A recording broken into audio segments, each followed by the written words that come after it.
সুপ্রিয় নবম শ্রেণীর শিক্ষার্থীবৃন্দ, তোমরা কেমন আছো? আশা করি ভালোই আছো এবং সরকার স্বাস্থ্যবিধি মেনে বাড়িতে তোমরা অবস্থান করছো। যাই হোক,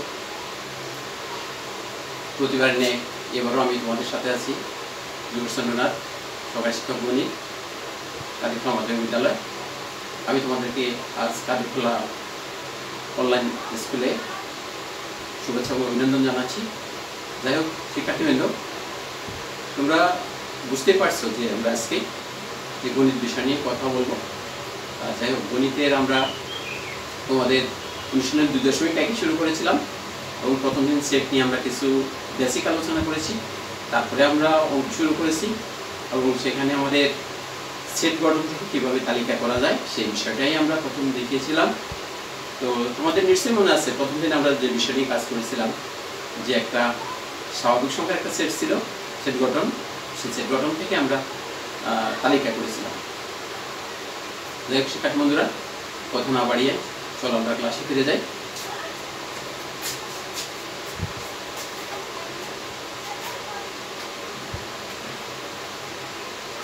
আজকে আমরা একে পদাগের অঙ্কটি সমাধান করার চেষ্টা করব।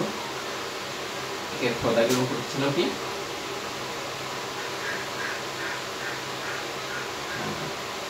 x belongs to z যেন x স্কয়ার গ্রেটার দেন 5 এবং x কিউব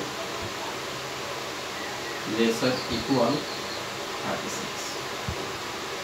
ঠিক আছে বন্ধুরা, তোমরা নিশ্চয়ই বুঝতে পারছি যে আমাদের এটা একটা সেট গঠন, তাই না? তাহলে এই সেট গঠন থেকে আমরা কি করব? তালিকা করব।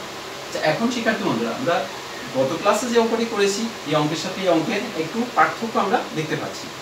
কারণ গত ক্লাসে আমার এখানে ছিল কি n ছিল, কিন্তু আজকে এখানে z। এখন প্রথম অঙ্কে জানতে হবে n এবং z এর পার্থক্যটা কি।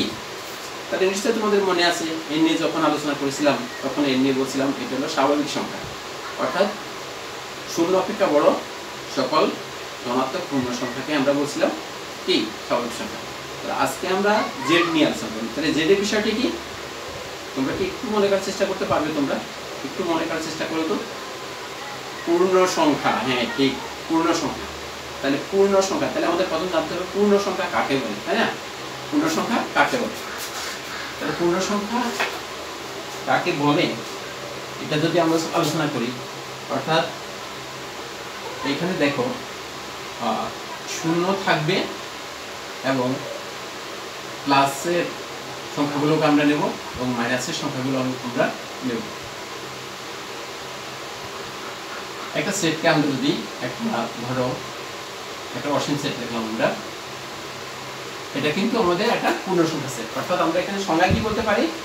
শূন্য সহ সকল ঋণাত্মক এবং ধনাত্মক, সকল ধনাত্মক এবং ঋণাত্মক অখণ্ড সংখ্যাকে, অখণ্ড অখণ্ড অর্থাৎ এটা কখনো কি হবে না, কি হবে, ফ্র্যাকশন হবে না, অর্থাৎ ভগ্নাংশ হবে না, এটা কি হবে, পূর্ণ হবে, কোনো খণ্ডাংশ হবে না। তাহলে সেটাই হবে কি পূর্ণ সংখ্যা। তাহলে আমরা এই অঙ্কের ক্ষেত্রে যখন এই অঙ্কটা সমাধান করব সেক্ষেত্রেও কিন্তু আমরা এরকম একটা সেট ধরে নেব। তারপর লিখতে পারি সমাধানে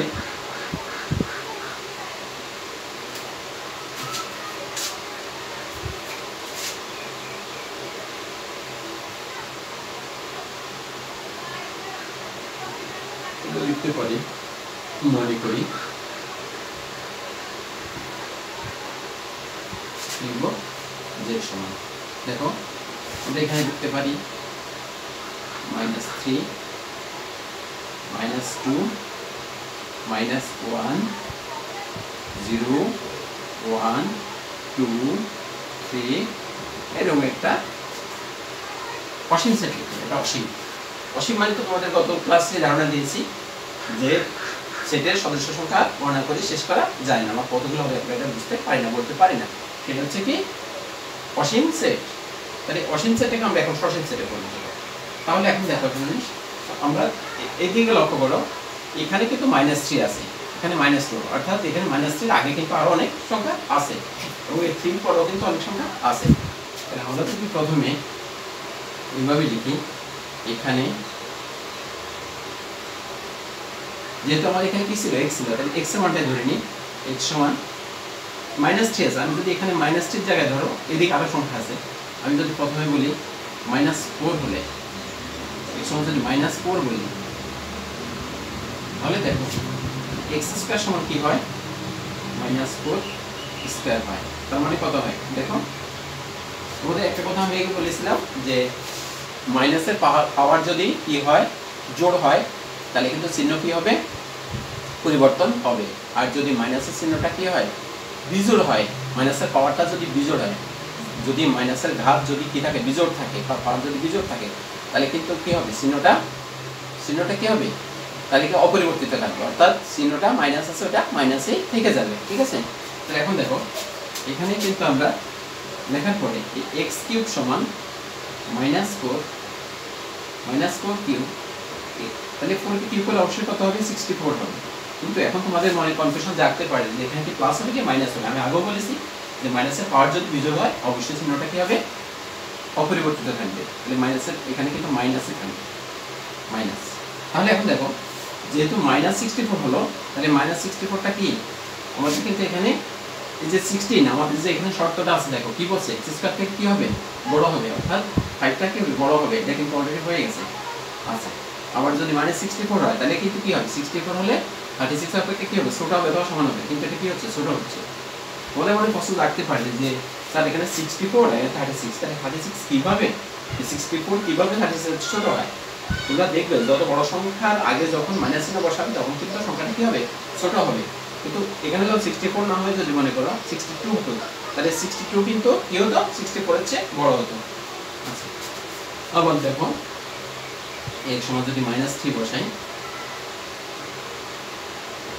-3 বসালে কি হয় দেখো তাহলে x স্কয়ার সমান কি হচ্ছে -3 হোল স্কয়ার, তার মানে কত হচ্ছে 9 হচ্ছে। তাহলে 9 এখন দেখো তো আমরা বলছিলাম 9 কাপ থেকে বড় হবে 5 এর থেকে, অবশ্যই এখানে 5 এর থেকে বড় আছে। এবং এখন এখানে যদি আমরা x³ সমান কি করতে পারি এখানে -3 কিউব করতে পারি, -3 কিউব করলে কত হবে -27।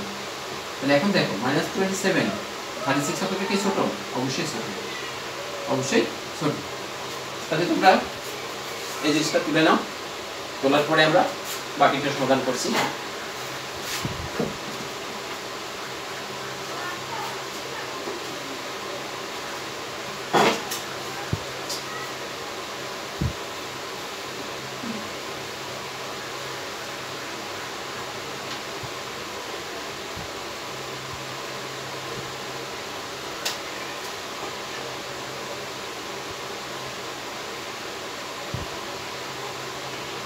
লিখি এখানে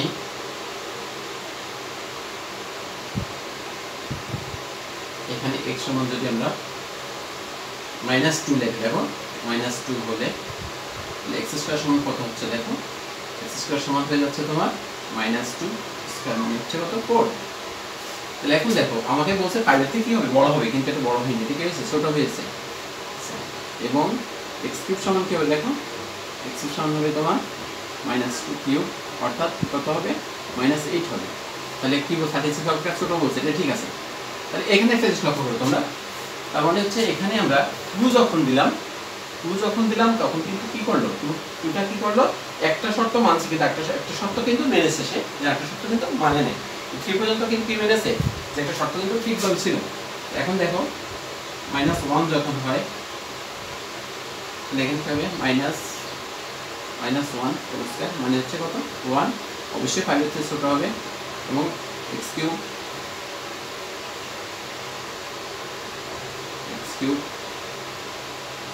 সমান কত হবে দেখো -1 কে কিউব করলে অবশ্যই 1 হবে, তাহলে 1 যদি করে -1 হয় এটাও কিন্তু 36 অপেক্ষা কত ছোট। আচ্ছা এখন দেখো এবার যদি আমরা 0 নিই এর চেয়ে ছোট হলো কত 0, অর্থাৎ -1 হচ্ছে সরি -1 হচ্ছে কিন্তু 0 কি বড়, তাহলে 0 যদি বড় হয় তাহলে x স্কয়ার সমান কি হচ্ছে স্কয়ার, তার মানে হচ্ছে কত এখানে 0 হচ্ছে, তার মানে কি এটাও কিন্তু 5 এর চেয়ে ছোট হচ্ছে। এবং x³ এর কি হচ্ছে দেখো 0 কিউব মানে হচ্ছে কত 0 কিউব মানেও কিন্তু 0ই হবে, তাহলে এটা কত 36 আছে ছোট হবে।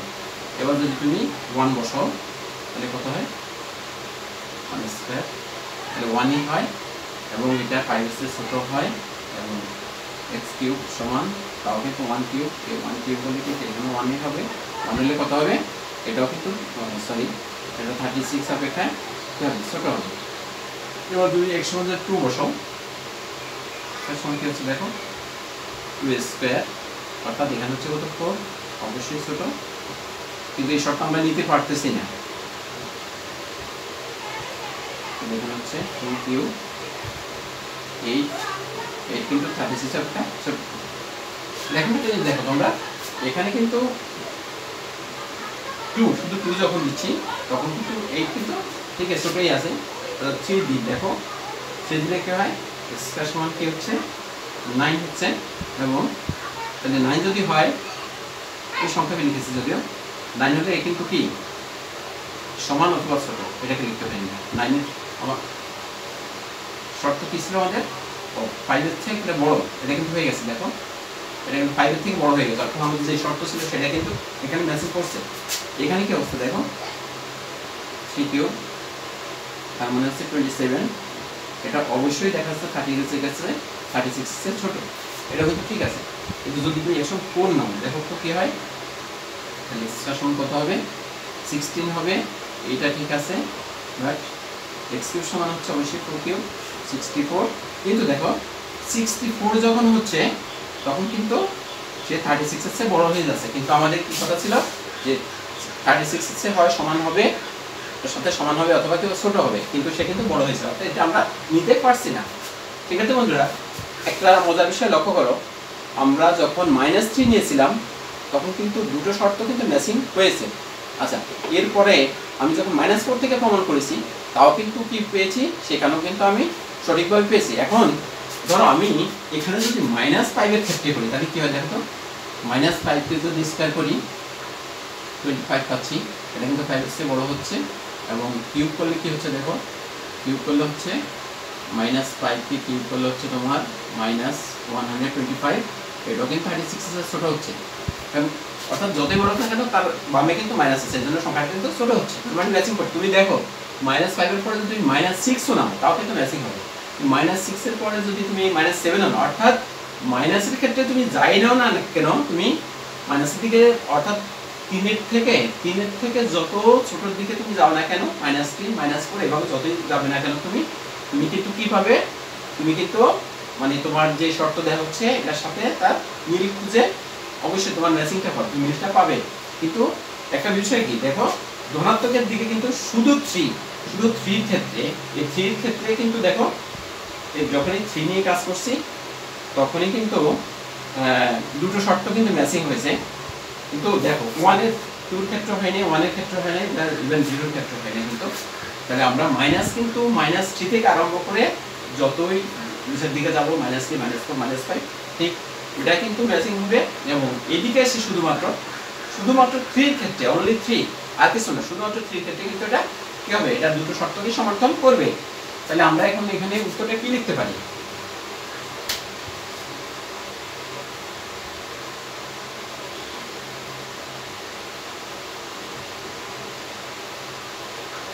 তাহলে আমরা এখানে নির্ণয় সেট তালিকা পদ্ধতি যেটা, তাহলে এখানে দেখো এখানে -3 থেকে এইদিকে যত অসীম, অর্থাৎ এই -3 থেকে এইদিকে কি আছে, এটা অসীম যত আছে সব হবে। একটু একটু বড় করে দিই আমরা, এদিকে অসীম আর এদিকে হচ্ছে শুধু 3 আর কিছু না। এদিকে -3 থেকে আরম্ভ করে এদিকে অসীম, এদিকে আরো অনেক সংখ্যা বলবে, কিন্তু এদিকে শুধুমাত্র 3, অর্থাৎ এই 3 পরে কিন্তু আর কিছু নেই। এটাই হবে আমার তালিকা পদ্ধতি। তার মানে এটা দেখে আমরা বুঝতে পারতেছি এটা কিন্তু যেহেতু পূর্ণ সংখ্যা, অর্থাৎ ঋণাত্মকের জন্য কিন্তু সেটা কি 3 থেকে আরম্ভ করে অসীম সেট, এবং পজিটিভ দিকে বা ধনাত্মকের দিকে শুধুমাত্র 3 হবে, আর কিছুই হবে না। এটাই আমাদের অ্যান্সার। আশা করি শিক্ষার্থী বন্ধুরা তোমরা বুঝতে পেরেছো। এবং এরকম যখনই পূর্ণ সংখ্যার কোনো সেট গঠন থেকে তালিকা পদ্ধতির সমাধান করতে বলে তোমরা কিন্তু ঠিক এইভাবেই করবে। যাই হোক শিক্ষার্থীবৃন্দ, তাহলে পূর্ণ সংখ্যা সম্পর্কে আমরা আজকে এই ধারণা লাভ করলাম, এবং এটা ইংরেজি হলো ইন্টিজার, অর্থাৎ যেরকম ন্যাচারাল নাম্বার আসছে এখান থেকে এন আসছে, ইন্টিজারের থেকেও কিন্তু একটা জেড আছে ইন্টিজারের, সেই জেড থেকেই শব্দটি আসছে, মানে জেডটাই তার প্রতীক যে ইন্টিজার। যাই হোক, যে আজকের আলোচনা আর দীর্ঘায়িত না করে এখানেই ক্লাস শেষ করলাম। তোমরা ক্লাসটি দেখে যদি তোমাদের ভালো লাগে, তোমরা অবশ্যই তোমাদের মূল্যবান মতামত দেবে এবং তোমাদের বন্ধুদের সাথে ক্লাসটি শেয়ার করবে। আবারও সবার সুস্বাস্থ্য কামনা করে, শুভ কামনা করে আমি আজকে ক্লাসটি এখানে শেষ করলাম। সবাইকে ধন্যবাদ।